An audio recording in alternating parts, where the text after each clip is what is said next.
Good morning. आप सभी का बहुत बहुत स्वागत है आपके अपने चैनल सानवी केमिस्ट्री क्लासेस में। हम लोग क्लास 12 के ईथर के बारे में देख रहे थे। जो हमारा सेकंड चैप्टर होता है उसमें हम लोगों ने देखा था, पहले एल्कोहल के बारे में देख लिया था सब कुछ।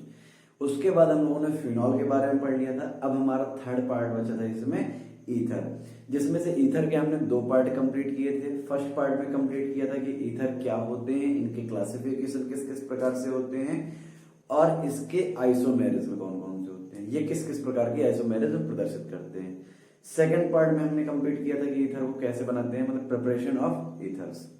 आज का ये वीडियो हमारा ईथर के लिए पार्ट नंबर 3 रहेगा, जिसमें हम लोग कंप्लीट करेंगे कि जो हमारा ईथर होता है किस किस प्रकार की ये केमिकल प्रॉपर्टी प्रदर्शित करता है। तो चलिए ज्यादा टाइम नहीं लेते हुए स्टार्ट करते हैं। मेरा नाम संदीप सोनी, ये आप सभी का अपना प्यारा चैनल सानवी केमिस्ट्री क्लासेस। देखिए फर्स्ट नंबर देखना क्या है हमें, chemical property. Chemical property Hindi में बोलते हैं रासायनिक गुण, प्रॉपर्टीज।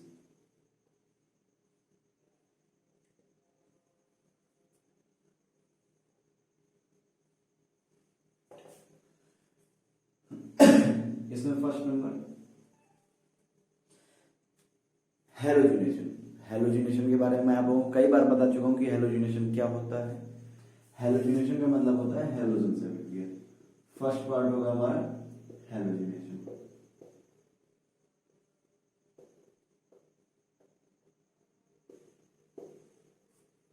देखिए अगर हम अब ये जो हमारे ईथर होते हैं ये 2 प्रकार के हेलोजिनेशन प्रदर्शित करते हैं। एक डार्कनेस में मतलब अंधेरे में, और दूसरा प्रकाश की उपस्थिति में। तो फर्स्ट नंबर जो होगा इन डार्कनेस होगा।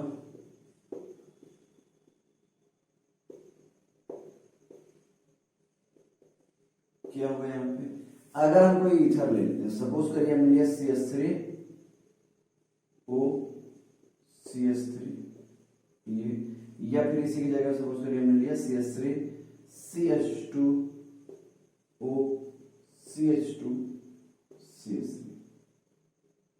ये हमारे क्या होते हैं, ईथर होते हैं, जहां पे हमारी ऑक्सीजन ग्रुप कार्बन की चेन को अलग करता है, उसे हम बोलते हैं ईथर। अगर इसका हम हेलोजिनेशन करें, हेलोजिनेशन का मतलब क्या होगा, हेलोजन से रिएक्शन, हेलोजन से अभिक्रिया। ठीक है, क्या होगा, जो हमारी ये ऑक्सीजन के पास, अब ये हमारा अल्फा कार्बन होगा, ये भी हमारा अल्फा कार्बन होगा। जो अल्फा कार्बन में हमारे हाइड्रोजन लगे होते हैं वो क्या होते हैं, रिप्लेस होते हैं। ये क्लोरीन क्या करेगा, यहाँ के एक हाइड्रोजन को रिप्लेस करेगा, एक Cl लगा देगा, बाकी वही रहेगा। ये ठीक है, जैसे हमारा क्या हुआ है, एक Cl ने एक इस हाइड्रोजन को हटा करके HCl निकाल दिया है, और जो हमारा दूसरा क्लोरीन बचा है वो यहाँ पे जुड़ चुका है। अगर फिर से यही चीज करा रहे हैं, हेलोजिनेशन, डार्कनेस में, अंधेरे में, यहां पे वही चीज होगा अंधेरे में। अगर फिर से ये चीज करा रहे हैं तो अब इस साइड का जो हाइड्रोजन है, इस साइड का हाइड्रोजन हटेगा, क्या बचेगा, यहाँ पे CH2 है, यहाँ पे Cl लगा है, इससे एक ऑक्सीजन जुड़ा है, इससे हमारा क्या है, CH2 बचेगा और एक Cl लगेगा। अपोजिट डायरेक्शन में इसलिए दिखा रहा है क्योंकि इनके बीच में ये दोनों एक दूसरे से मैक्सिमम रिपल्शन में रहना चाहते हैं। ठीक है, ये हमारी ट्रांसफॉर्म होती है, 2 फॉर्म होती है। जैसे एक है हमारा CH2 Cl oxygen CH2 Cl, अगर इधर लगाया तो ट्रांसफॉर्म एसिस फॉर्म होगी, अपोजिट में हो जाएगा ये जैसे ये वाला, तो इसे बोलेंगे ट्रांसफॉर्म। ठीक है, हुआ क्या है, फिर से हमारा एक क्लोरीन यहाँ के एक हाइड्रोजन के साथ निकल गया है और बचा है हमारा Cl वो इस कार्बन से जुड़ गया है। याद रखिएगा कि जो हमारे हाइड्रोजन हट रहे हैं वो सिर्फ और सिर्फ अल्फा कार्बन की हटेंगे। जो कार्बन अल्फा कार्बन होगा वहां से हाइड्रोजन हट करके वहां पे हेलोजन जुड़ जाएंगे, ये हमारा प्रोडक्ट बन जाएगा। अगर इसमें देखें तो इसमें क्या होगा, यहाँ पे हमारा क्या है CH3। अब देखिए ऑक्सीजन यहाँ पे लगा है, ऑक्सीजन से जुड़ा हुआ कार्बन क्या होगा हमारा, अल्फा कार्बन होगा, ये वाला कार्बन अल्फा कार्बन होगा, ये कार्बन अल्फा कार्बन होगा। अब यहाँ से हाइड्रोजन हटेगा, क्या बचेगा CH3 CH। अब एक हाइड्रोजन तो हट गया, यहाँ पे रिएक्शन हमारी किससे हो रही है, Cl2 से, ठीक है। एक हाइड्रोजन तो हमारा हट चुका है, ये वाला जुड़ेगा क्या, यहाँ पे हमारा क्लोरीन Cl जुड़ गया, एक ऑक्सीजन बचा है, यहाँ पे ऑक्सीजन रहेगा, बाकी हमारे यहाँ पे क्या लगा है CH2 CH3, ये बन जाएगा। फिर से अगर इसका हैलोजिनेशन करा रहे हैं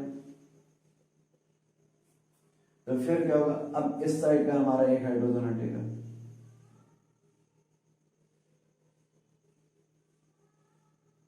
ये Cl लगा रहेगा, यहाँ पे HCl निकला होगा,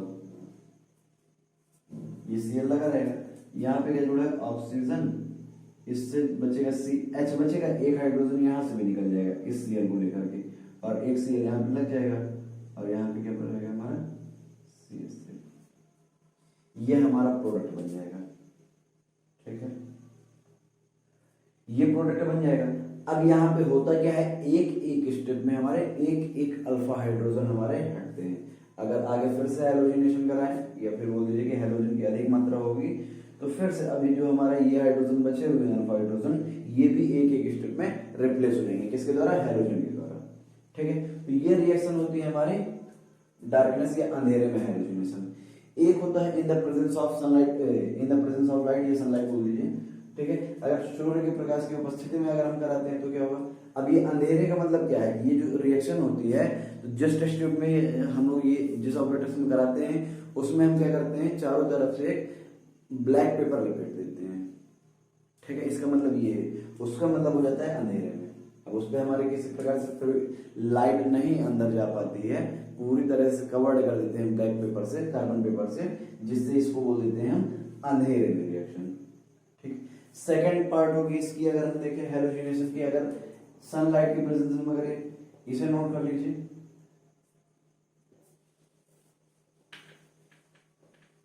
देखिए अगर यही रिएक्शन हम क्या करें, सनलाइट की प्रेजेंस में करें तो क्या होगा, अगर सनलाइट की प्रेजेंस में करते हैं तो हाइड्रोजन यहाँ पे अधिक मात्रा में लेते हैं, और जितने हमारे इसमें हाइड्रोजन होते हैं, यहाँ पे जरूरी नहीं कि हमारे सिर्फ अल्फा हाइड्रोजन होंगे, यहाँ पे जितने भी हाइड्रोजन होंगे सब रिप्लेस हो जाएंगे, जैसे CH3,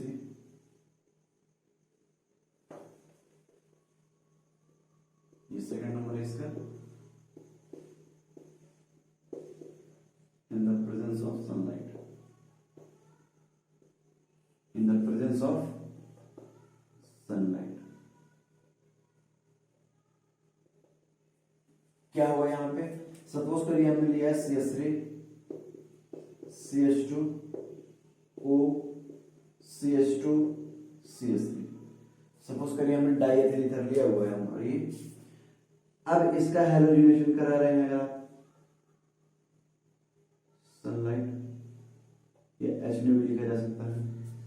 अगर हम लोग इसकी प्रेजेंस में करा रहे हैं ये रिएक्शन को, तो इसमें जितने हमारे हाइड्रोजन लगे हुए हैं, अब यहाँ पे ऐसा कुछ नहीं कि सिर्फ अल्फा हाइड्रोजन हटेंगे, अगर अल्फा हाइड्रोजन हट रहे हैं तो वो हमारी रिएक्शन होगी इन डार्कनेस में होगी। अगर हम लोग क्या कर रहे हैं, हैलोजन से रिएक्शन करा रहे हैं और सनलाइट है, तो जितने हाइड्रोजन लगे सारे हट जाएंगे। होगा क्या है, यहाँ पे 3 हाइड्रोजन हटेंगे और 3 क्लोरीन जुड़ जाएंगे, ठीक है। इसके बाद ये वाला कार्बन आएगा, इस कार्बन से 2 क्लोरीन जुड़ जाएंगे, इससे ऑक्सीजन लगा हुआ है। अब इस कार्बन से 2 हाइड्रोजन है, दोनों हाइड्रोजन हट करके दोनों क्लोरीन जुड़ जाएंगे।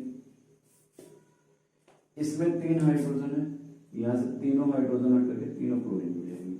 इस प्रकार से रिएक्शन होगी, ठीक है। 3 2 5 2 7 3 10, 10 हाइड्रोजन हटे मतलब कि 10 HCl निकलेंगे यहाँ से, ठीक।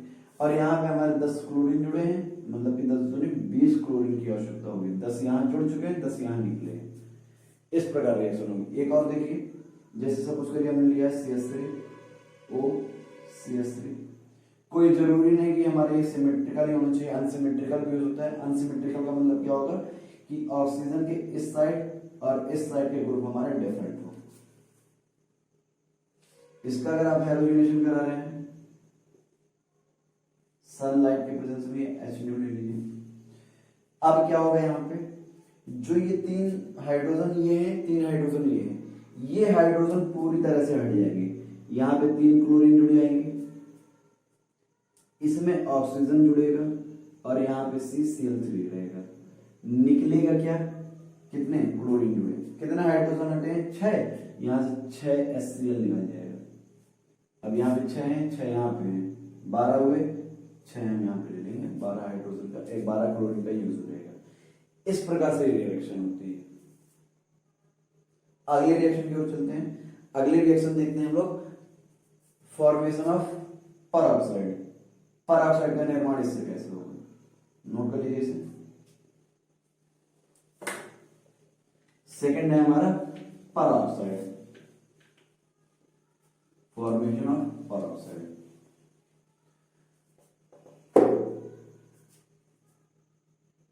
सेकंड है फॉर्मेशन ऑफ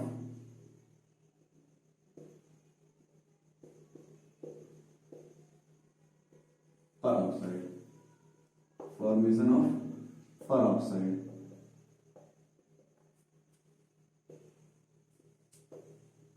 होगा क्या, अगर परऑक्साइड मतलब कि परऑक्साइड इससे बनेगा। अगर हम लोग ये इसी को बोल सकते हैं reaction with oxygen, react with या रिएक्शन विद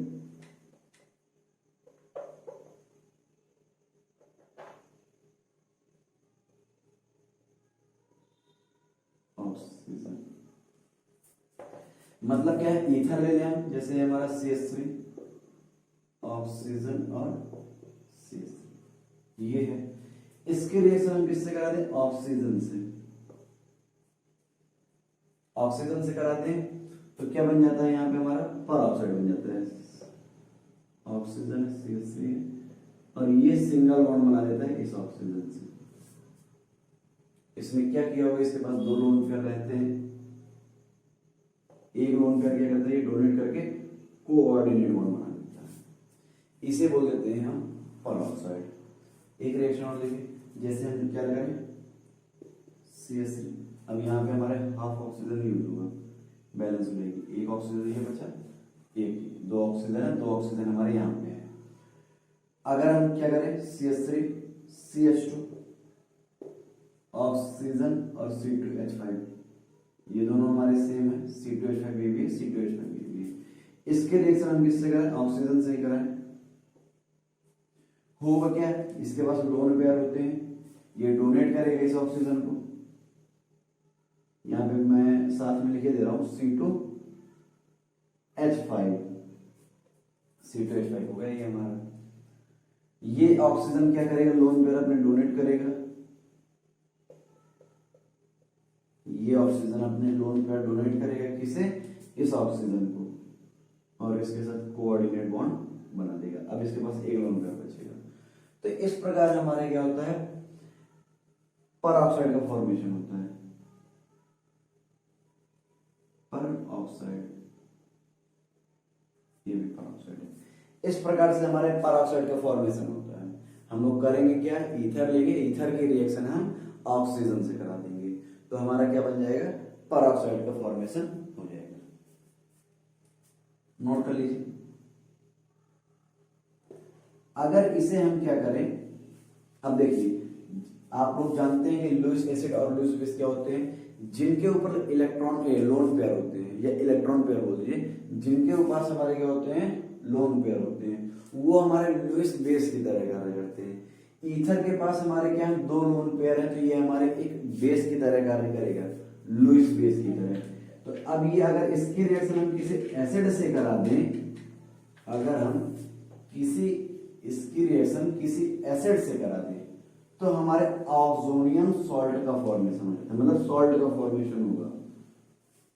आप लोग पहले पढ़ चुके हैं कि अगर हम लोग कोई बेस ले लें, उसकी रिएक्शन एसिड से करा दें, या एसिड लेकर के उसके रिएक्शन बेस से करा दें, मतलब आपस में हमारे एसिड और बेस मिलने चाहिए, तो हमारे एक सॉल्ट का फॉर्मेशन होता है।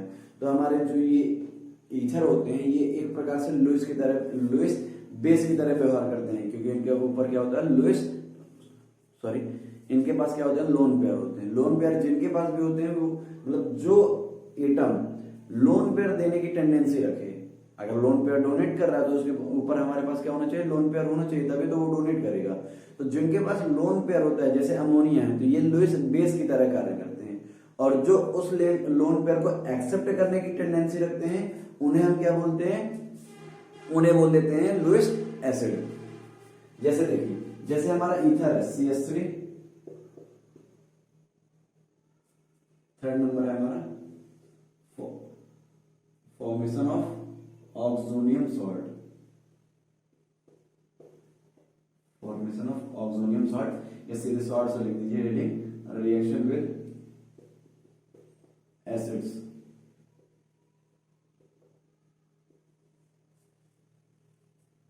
अगर हमने क्या किया, CH3 लिया, ऑक्सीजन CH3, ये हमारा लुईस बेस की तरह बिहेव करेगा क्योंकि इसके ऊपर हमारे क्या है, दो लोन पेयर है।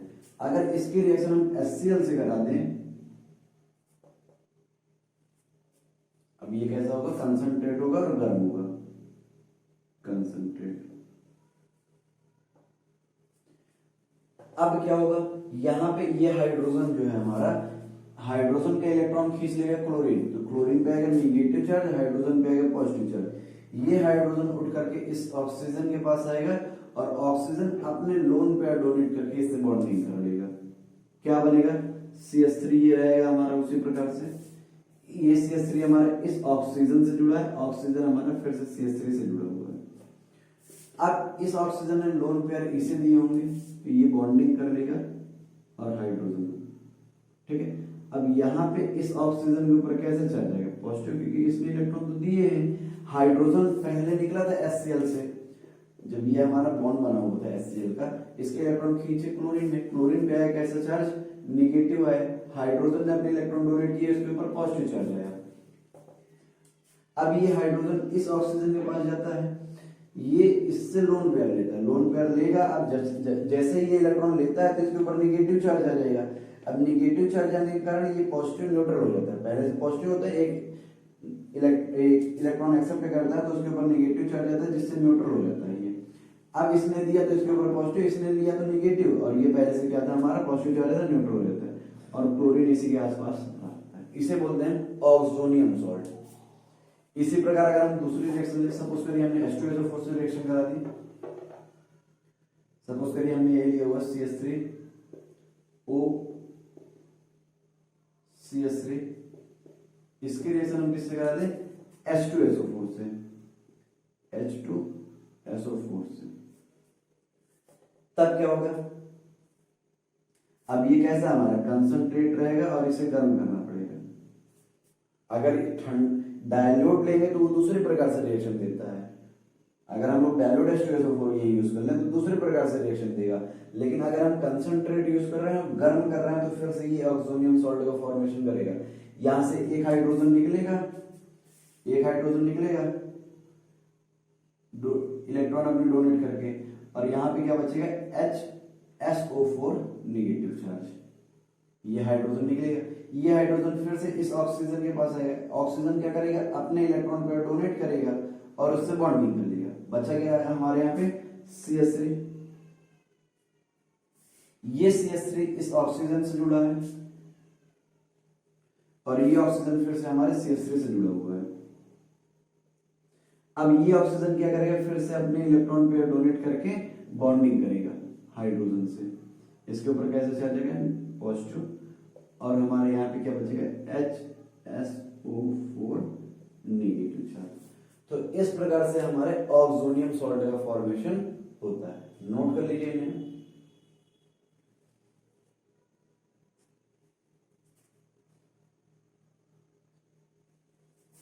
यहीं पे देख लीजिए, एक अगर हम लोग इसकी रिएक्शन H2SO4 डायल्यूट से करा दें तो क्या होगा, अगर हम लोग इसी की रिएक्शन डायल्यूट H2SO4 से करा दें, CH3O CH3, इसी की रिएक्शन अगर हम किससे, डायल्यूट H2SO4 और ठंडे, ये कैसा होगा, डायल्यूट होगा और ठंडा डायल्यूट होगा, ठंडा। अब क्या होता है, अब यहां पे हमारे क्या बनता है, एल्कोहल का फॉर्मेशन होता है। क्या बन जाता है, ये चाहे तो आप कैटालिस्ट की तरह इसका यूज करते हैं,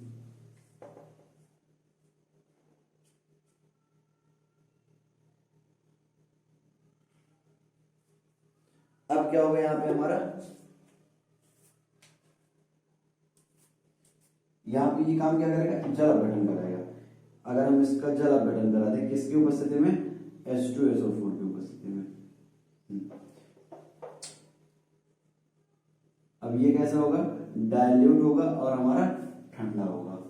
यहाँ पे अब क्या होगा, ये जो हमारे है ईथर है जो हमारा, ये अल्कोहल में चेंज हो जाएगा। क्या होगा, एक बॉन्ड ब्रेक होगा, इलेक्ट्रॉन खींचेगा ये ऑक्सीजन, ऑक्सीजन के ऊपर निगेटिव चार्ज आएगा, कार्बन ने अपने इलेक्ट्रॉन दिए तो कार्बन के ऊपर पॉजिटिव चार्ज आएगा।